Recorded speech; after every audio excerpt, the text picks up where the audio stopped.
2020 was a big change for a lot of people. It was the biggest change for me. A whole new life that I never thought possible. It had some ups, but mostly downs, and I grew as a person. This is my recounting of what happened as I look over old journal entries, photos, and events. I'm asking you to join me as I keep myself accountable by being honest and open about my experiences last year.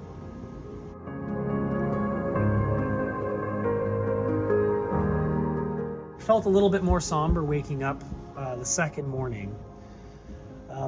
Very hard to wake up out of a warm bed in a cold place. Beginning of March. I was up at 5 a.m., but I snoozed for looks like half an hour and really missed my kids. A week before this is when my wife disappeared with the kids. She went to took them to my parents, and they had time with their grandparents, and I knew about that, but then she never came home. And that was Friday night, and it wasn't until Sunday night that I heard from her, and she finally responded and said, "I'm at my friend's." And then the next day, the Monday, she said she came to the house. She wasn't sure how I'd react. I've never hit this woman, ever. But she brought a large, stoic man to stand in the kitchen to protect her from her husband when she informed me that she didn't want me in the house, and then proceeded to allow me the week to find a place to stay. So I hadn't seen my kids for a week, and I had this memory of my daughter coming up, and it's just kind of rubbing me and trying to make me feel warm, and trying to comfort me. So that was really nice. Took my medication a little bit late. I had lots of thoughts surrounding parents and relationship, and I had to pause work several times to write ideas down. Clearly my brain was very, very full. Suddenly looking forward to the road trip with my friends. A couple of my friends had decided to go on a road trip instead of the usual weekend that we did together. We were going to use that time to go and explore. Every May, we're going to go for a road trip. And so I was getting excited about that. Going on an adventure with guys that I trust, and very, very different personalities, and friends that I had kind of grown out of touch with. And so I started thinking of games to play on the road. Looks like in the car, I wrote something. Again, technical details, what I ate, when I pooped, stuff like that. The day before, when I got kicked out, I basically had considered in my head that my wife was no longer available. She wasn't returning any of my text messages. She would respond to scheduling requests. Not that I really made any, because I had assumed that I wasn't allowed in the house. I had assumed I don't have any power here, I'm going to follow her lead. I thought I had I just lost my relationship with her, and I didn't know what to do. And so we had a mutual friend who I was fairly close to, who is similar in age and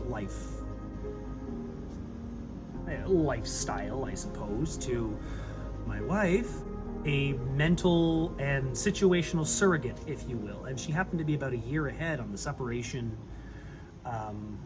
time scale. So I saw her as a mentor in a way. I had contacted her right away and said, I don't know what to do about this. I need help. I have no one to turn to. I had lost my parents, and I didn't have my wife. I couldn't trust, I didn't know. And so here we are.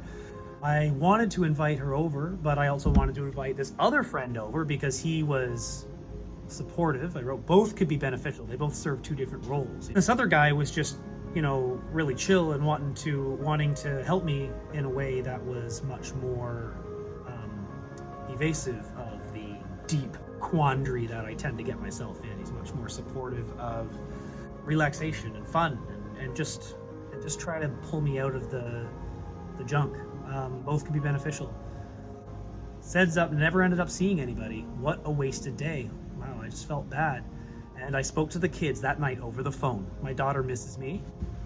And I sat and stared for several minutes after the phone call, unsure of whether to tell the kids where I am ever. The week before as well, I had been in and out of the hospital for mental issues and even physical issues. I was experiencing a lot of weakness and probably a lot of anxiety related symptoms that were brought on in my body. The weakness was a really big thing. I had a lot of muscle pain and muscle weakness, and so I went to the hospital. My daughter believed that I was staying in the hospital. She said that to me on the phone, and I didn't know how to explain to her that Mummy didn't want me home, and I didn't want to worry her that Daddy was gone. And so I was worried about that. I'm unsure how long I wanted to keep that up. I wanted to respect the narrative, I guess, that was in my home, as to not confuse them. I don't want to make my wife into the bad guy. But at the same time, my kids deserve to know where their dad is. Went to bed close to midnight. Somehow it looked, I don't know, I was playing around and I was looking for a way to heat up my ramen noodles.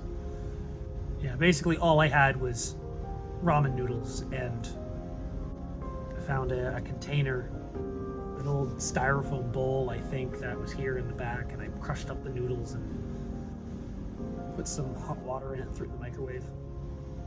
Felt like prison food. I've never been to prison, and I don't intend to ever go. But it felt like the kind of prison that kids would imagine when they're playing Living Hard. Not a whole lot happened that day. I really did feel like the day was wasted.